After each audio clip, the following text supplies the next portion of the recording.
अस्सलाम वालेकुम dear members. आज का हमारा टॉपिक मिक्स्ड फ्रैक्शंस है। आज के लेक्चर में हम मिक्स्ड फ्रैक्शंस का मुख्तलिफ ऑपरेशंस के दौरान इस्तेमाल और उनको हल करना सीखेंगे।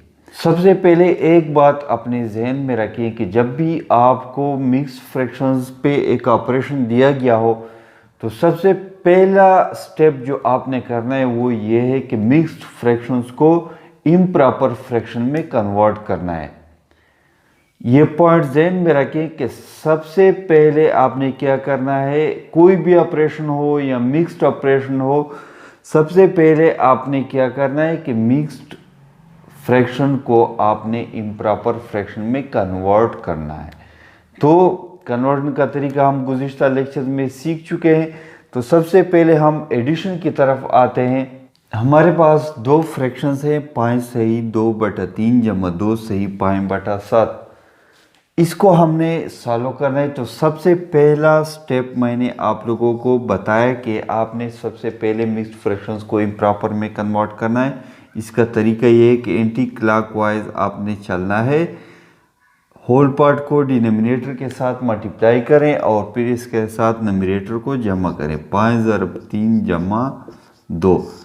नीचे डिनोमिनेटर आपने वही 3 दोबारा लिखना है, यहाँ पे जमा, ये जमा यहाँ पे लिख ले 2/7 जमा 5/7। अब इसको सॉल्व करें। 5/3 से 15 जमा 2 17/3 जमा 2/7 से 14 14 जमा 5 से 19/7। अब इसको हमने ऐड करना है। तो एडिशन का तरीका ये था कि सबसे पहले हमने एलसीएम मालूम करना है। यहाँ पे देख लें दोनों डिनोमिनेटर जो हैं वो प्राइम नंबर्स हैं। तो हमने प्राइम नंबर्स के मुताबिक सीखा था कि उनका एलसीएम उनके प्रोडक्ट के बराबर होता है, यानी 3/7 मसावी है 21। इसका एलसीएम 21 हो गया। अब 17/3 को डिनोमिनेटर को 21 के बराबर लाना है। तो इसके साथ हम 7/7 मल्टीप्लाई करेंगे। नीचे आपके पास 21 आएगा, ऊपर आपके पास आएगा 119। इसके बाद हम 19/7 के साथ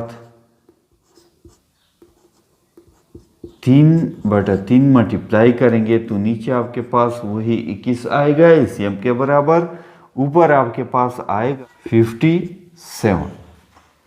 तो ये आपके पास नए फ्रैक्शंस आ गए जो लाइक फ्रैक्शंस हैं। यानी एडिशन के दौरान सबसे पहले आपने क्या करना है, जब अनलाइक फ्रैक्शंस को इसको लाइक बना लें।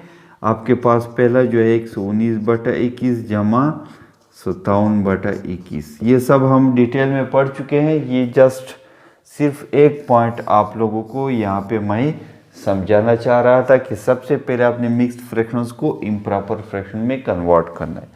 तो यहाँ पे 21 हम कॉमन लेंगे, 119 जमा 57 176/21। इसके बाद यहाँ पे दूसरा पॉइंट जो इन मिक्स्ड फ्रैक्शंस को सॉल्व करते वक्त आपने जहन में रखना है, सिर्फ ये दो पॉइंट आपने जहन में रखने। पहला पॉइंट मैंने आपको बताया, सेकंड पॉइंट यहाँ पे मौजूद है। अगर यहाँ पे आपके पास जवाब में दोबारा इम्प्रॉपर फ्रैक्शन आ जाए तो आपने क्या करना है, इसको मिक्स्ड फ्रैक्शंस में कन्वर्ट करना है। तो आपके पास 176 तक़सीम 21 इस तरीके से आपने इसको कन्वर्ट करना है। तो 21/8 से हमारे पास यहाँ पे आता है 168 168। अब इसको माइनस करेंगे, 176 से आते हैं 6 के पास, तो ये 16 बन जाएगा। 16 से 8 माइनस कर लें तो 8, और 6 से 6 माइनस कर लें 0, 1 से 1 माइनस कर लें 0। ये आपका कोशेंट, ये रिमाइंडर, ये आपका डिवाइज़र। और इसको मिक्स में इस तरह हम कन्वर्ट करेंगे कि आपने क्लॉकवाइज चलना है। कोशेंट को होल पार्ट में लिख लें, रिमाइंडर को न्यूमरेटर में लिख लें और डिवाइज़र को डिनोमिनेटर में लिख लें। तो ये आपके पास बन गया मिक्स्ड फ्रैक्शन। तो आंसर आपके पास ये भी लेकिन जो तरीक़ाकार है इसके मुताबिक आपके पास आंसर जो है वो मिक्स्ड फ्रैक्शन में इस तरह मौजूद होगा। तो यही 2 पॉइंट मैं आप लोगों को समझाना चाह रहा था कि सबसे पहले आपने मिक्स्ड फ्रैक्शंस को इम्प्रॉपर में कन्वर्ट करना है। कोई भी ऑपरेशन हो आपने यही 2 स्टेप फॉलो करने हैं। इसके बाद सॉल्व करने के बाद आखिर में देखते हैं अगर वो आपके पास इम्प्रॉपर फ्रैक्शन हो तो आपने वो मिक्स्ड फ्रैक्शन में कन्वर्ट करना है। यही तरीका सब्ट्रैक्शन के लिए भी हमारे पास है। लेट्स सपोज हमारे पास 2 मिक्स्ड फ्रैक्शन है, इसको हमने माइनस करना है। तो सबसे पहले आपने क्या करना है, मिक्स्ड फ्रैक्शंस को इम्प्रॉपर फ्रैक्शन में कन्वर्ट करना है। 3 ज़रब 2 जमा 1, ये तरीका हम पढ़ चुके हैं पहले। बटा के नीचे वही 2 लगाना है। इसके बाद 2 ज़रब 2 जमा 1, बटा के नीचे वही 2 लगाना है। इसके बाद आपके पास जो इम्प्रॉपर फ्रैक्शन आते हैं वो इस तरह हैं। 3 ज़रब 2 से 6, 6 जमा 1 से 7, 7 बटा 2 माइनस 2 ज़रब 2 से 4 जमा 1, 5 बटा 2। नीचे डिनोमिनेटर सेम है तो इस बार हमने एलसीएम नहीं निकाला बल्कि 2 को कॉमन लेना है। ये दोनों लाइक फ्रैक्शंस है हमारे पास। सिर्फ ऊपर नोमिनेटर को माइनस करें तो 7 मनफी 5 से आपके पास आता है 2 और नीचे डिनोमिनेटर में 2। ये दोनों सिंप्लीफाई हो सकते हैं। 2 ज़रब 1 से 2, 2 ज़रब 1 से 2 या 1 बटा 1 या इससे हमारे पास जस्ट 1 जो है ये आंसर आता है। क्योंकि डिनोमिनेटर में 1 मौजूद हो तो वो हम नहीं लिखते।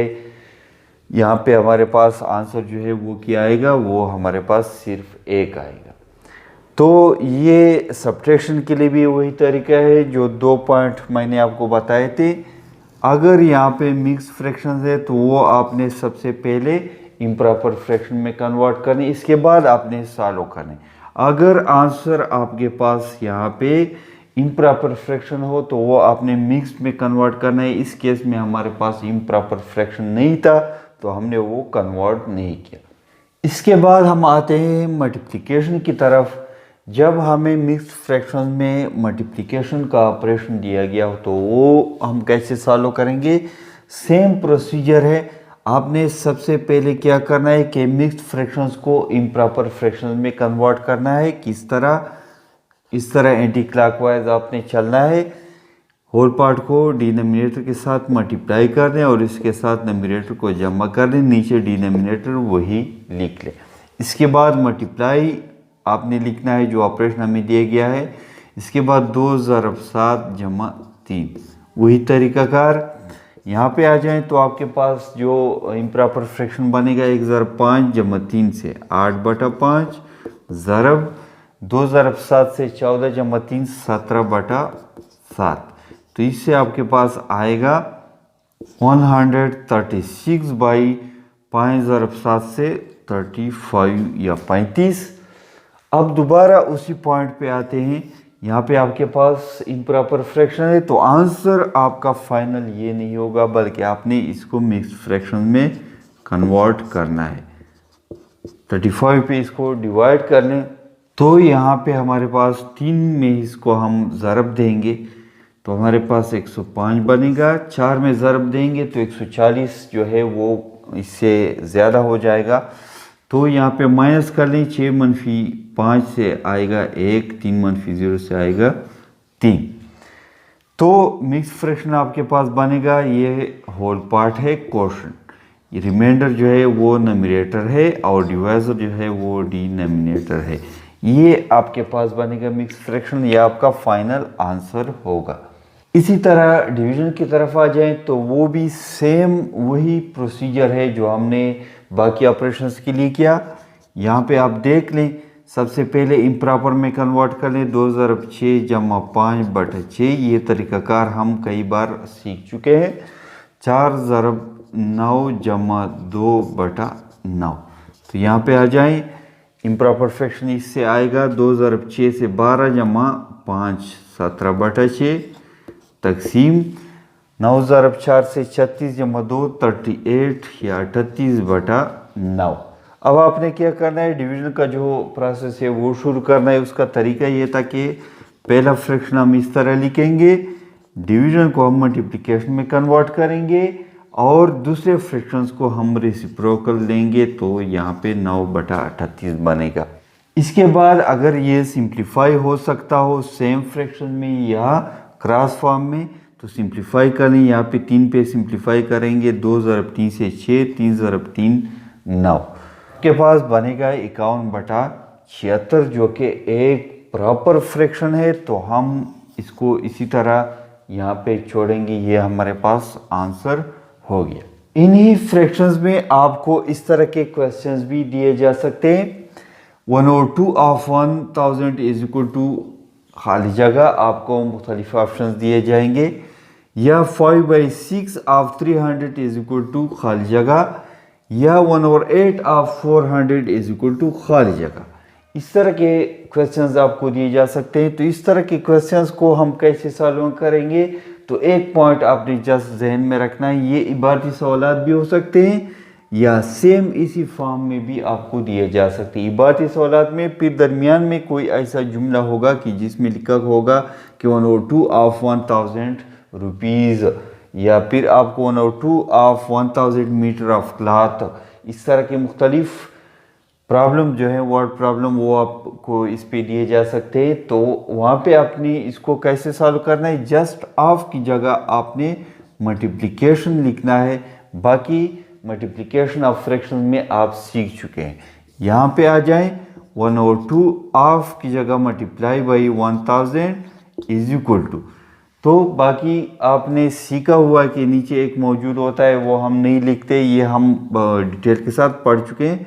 जस्ट इसको सिंप्लीफाई करें, 2 ज़रब 1 से 2 और 500 ज़रब 2 से 1000, तो आपका जवाब जो है 500 ज़रब 1 से 500, नीचे डिनोमिनेटर 1 ज़रब 1 से 1 या 500 जो है वो आपका आंसर होगा। इस तरह यहाँ पे आ जाए, 5/6 ऑफ की जगह मल्टीप्लाई बाई या ज़रब लिख लें, 300 यहाँ पे लिख लें। तो आपने जस्ट सिंप्लीफाई करना है, 1 ज़रब 6 से 6, 5 ज़रब 6 से 30, एक ज़ीरो रहता है वो ऊपर लिख लें, यानी 50 ज़रब 6 से 300। तो 50 ज़रब 5 से आपके पास आएगा 5 ज़रब 0 से 0, 5 ज़रब 5 से 25, और नीचे डिनोमिनेटर में आपके पास 1 है, या इसको हम सिंपली 250 लिख सकते हैं। यानी 300 में से 5/6 जो है वो 300 का कितना बनेगा, तो वो 300 का 250 बनेगा। यानी अगर हम 300 से 5/6 हिस्से लेते हैं, इसका मतलब आपने जहन में फ़िलहाल इसको क्लियर कर लें। इसका मतलब ये है कि 300 से अगर हम 6 हिस्से बना लें और उसमें से 5 हिस्से हम ले लें, तो वो 5 हिस्से कितने बनेंगे, वो 5 हिस्से 250 बनेंगे। फ्रैक्शंस का कंसेप्ट आपके जहन में क्लियर होना चाहिए। 300 का आप अगर 6 हिस्से बना लें तो ये 50-50 हिस्से बनता है, इस तरह। अब इसमें से आप 5 हिस्से ले लें तो ये 5 हिस्से आपके पास कितने बनेंगे, 50 जमा 50 जमा 50 जमा 50 जमा 50, वो आपके पास 250 बनेंगे। इस तरह भी आप जहन में हल कर सकते हैं। अगर आप ये मल्टीप्लिकेशन का जो प्रोसेस है वो जहन से निकल जाए, या आप इसको मल्टीप्लिकेशन के थ्रू इस तरह भी सॉल्व कर सकते हैं। यहाँ पे आ जाए, यहाँ पे 1/8 ऑफ 400/8 ज़रब 400, तो 1 ज़रब 8 से 8, 5 ज़रब 8 से 40, एक ज़ीरो रहता है वो ऊपर लिख लें, तो आपके पास 50 ज़रब 1 से 50, एक यहाँ पे एक मौजूद है, 1 ज़रब 1 से 1, या सिर्फ 50 आपका आंसर हो गया। फ्रैक्शंस में ये कॉन्सेप्ट अपने जहन में क्लियर कर लें कि इसका मतलब ये है कि अगर आप 400 के 8 हिस्से बना लें तो 400 के 8 हिस्से जो हैं वो 50-50 ही बनेंगे, और इसमें से आपने क्या करना है, जस्ट एक हिस्सा पिक करना है, तो आपके पास वो क्या बनेगा, वो 50 ही बनेगा।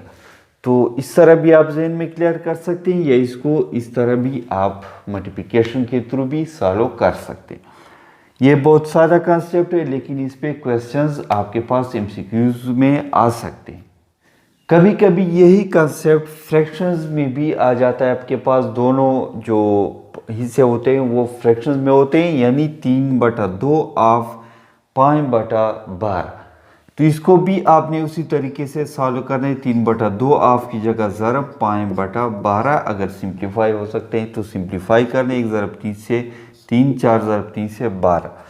इसके बाद 5 ज़रब 1 से 5, 4 ज़रब 2 से 8। 5/8 आपका आंसर आ गया। तो इस तरह के क्वेश्चन भी आपके पास फ्रैक्शन में आ सकते हैं। ये कुछ बुनियादी कंसेप्ट है। उम्मीद है आप लोगों को इसकी समझ आ चुकी होगी। गुज़िश्ता कई लेक्चर्स में हम फ्रैक्शंस पे काफ़ी डिटेल के साथ बात कर चुके हैं। आगे सिर्फ रिव्यू एक्सरसाइजेज 2 हमारे पास रहते हैं, एक क्लास 4 से और एक क्लास 5 से। तो नेक्स्ट लेक्चर में हम क्या करेंगे, हम रिव्यू एक्सरसाइज को सॉल्व करेंगे और फिर हम डेसिमल्स और परसेंटेज की तरफ चलेंगे, जो कि बहुत ही इम्पॉर्टेंट चैप्टर है, ख़ासकर टेस्ट के हवाले से। एक बहुत ही अहम बात कि ये कोर्स जो है ये सिर्फ टीचिंग टेस्ट तक महदूद नहीं है, बल्कि ये आगे आपको हर एक टेस्ट में फ़ायदा देगा, ख्वाह हो वापडा का हो या फिर पुलिस का हो या किसी दूसरे महकमे का हो। जहाँ पे भी आप जाएंगे आपको ये कोर्स ज़रूर फ़ायदा देगा। तो इसलिए इसको कंटिन्यूसली देखते रहें। टीचिंग टेस्ट के बाद भी हम इसको कंटिन्यूस करेंगे, क्योंकि अभी मेरी कोशिश ये है कि टीचिंग के लिए जितना हम कर सकते हैं वो हम कर लें। इसके बाद ये बुनियादी कोर्स जो है ये बहुत डिटेल के साथ आगे एक लंबा कोर्स है, ये हम जारी रखेंगे ताकि आप लोगों को हर एक टेस्ट में ये फ़ायदा दे सके। लिहाजा ज़्यादा से ज़्यादा फ्रेंड्स को यहाँ पे इनवाइट करें कि यहाँ पे एक बहुत ही मुफीद कोर्स आप लोगों के लिए जारी है यहाँ पे। इसके बाद मेरा इरादा है इंशाल्लाह इंग्लिश पे आप लोगों के लिए एक कोर्स इसी तरह बनाऊंगा। इसके बाद जो सोशल स्टडी है या जनरल नॉलेज का सेक्शन है इसी पे भी बनाऊंगा और फिर इस्लामियात वगैरह पे। तो मेरी कोशिश ये है कि एप्टीट्यूड टेस्ट जितने भी हैं, जॉब्स के टेस्ट जितने भी हैं, उसमें जो भी आता है उस पर अलग-अलग एक कोर्स मैं यहाँ पे मुकम्मल करूँ ताकि आप लोगों को हर एक टेस्ट में इसका फ़ायदा पहुँचे।